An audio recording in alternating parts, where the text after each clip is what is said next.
जब मैंने ये स्टोरी पढ़ी तो मुझे रात भर नींद नहीं। ये मिस्टीरियस कहानी जो पूरी दुनिया में सबसे अजीब और अनसॉल्व केसेस में काउंट होती है। और हाँ, ये स्टोरी उतनी ही हॉरर है जितने आपके डरावने सपने, बल्कि उससे भी कई गुना ज़्यादा।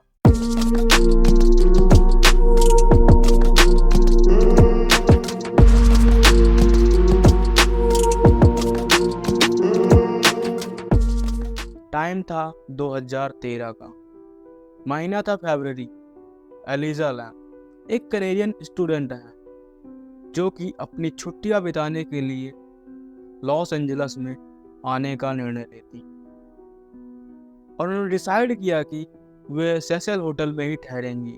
रीजन बहुत सिंपल था कि वहाँ का रेंट जो था अदर होटल से कम था।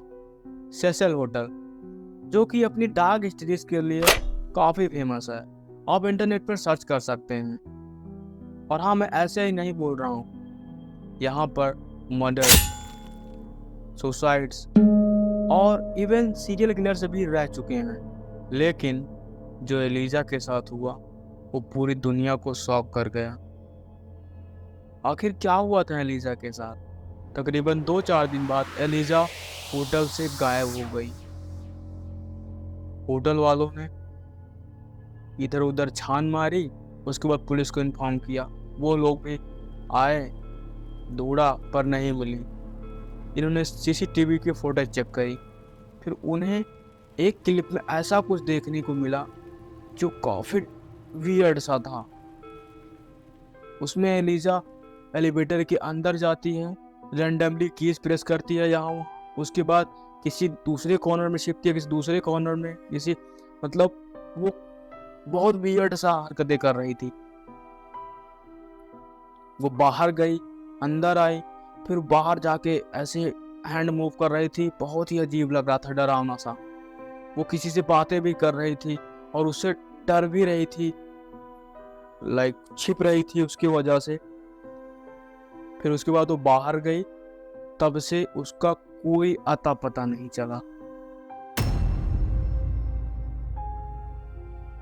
कुछ दिन बाद होटल के जो गेस्ट थे उन्होंने कंप्लेन करना शुरू कर दिया कि जो टैप से पानी आ रहा है वो काला और अजीब सा टेस्ट का आ रहा है। तो प्लम्बर को बुलाकर वाटर टैंक में चेक किया गया तो वहां पर एलिजा की बॉडी मिली एक टैंक में। लोग काफी हैरान थे, आखिर एलिजा यहाँ पर आई कैसे, जबकि जो मेन एक्सेस है वहां पर आने का डोर है उसमें सिक्योरिटी अलार्म लगा हुआ है। अगर नॉर्मली कोई भी इंसान जाता है तो वो अलार्म जरूर हॉर्न करेगा। और जो दूसरा पार्ट था वो सीढ़ियाँ थी। अगर वो वहां तक आ भी गई तो उसको अगर वाटर टैंक पर जाना है तो उसके लिए भी उसको एक अलग से सीढ़ी लगेगी।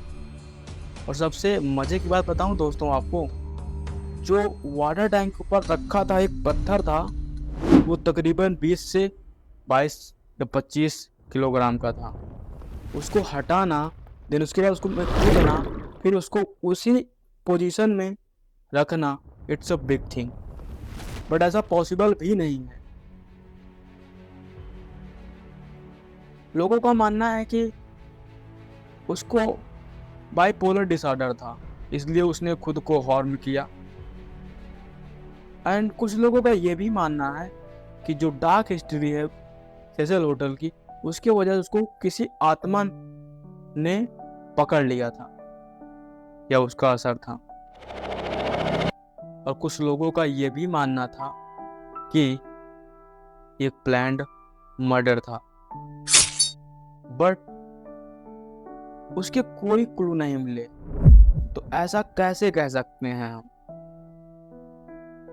और कुछ लोगों का ये भी मानना है कि उस पर आकल्ट प्रैक्टिस करी गई थी, जिसको हम लोग अपनी भाषा में बोलते हैं कि इस भूत को या आत्मा को उसके ऊपर डाल दो, दूसरे के ऊपर। आपको क्या लगता है, इन सारे प्रश्नों के जवाब कभी मिल पाएंगे? ये अनसॉल्व केसेस कभी सॉल्व हो पाएंगे? बात करें मेरी, तो इसको पढ़ने के बाद ना मेरी सोचने की क्षमता ही खत्म हो गई है भाई।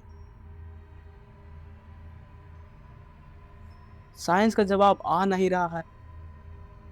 ओके बाय द वे, मिलते हैं नेक्स्ट वीडियो में। बाय।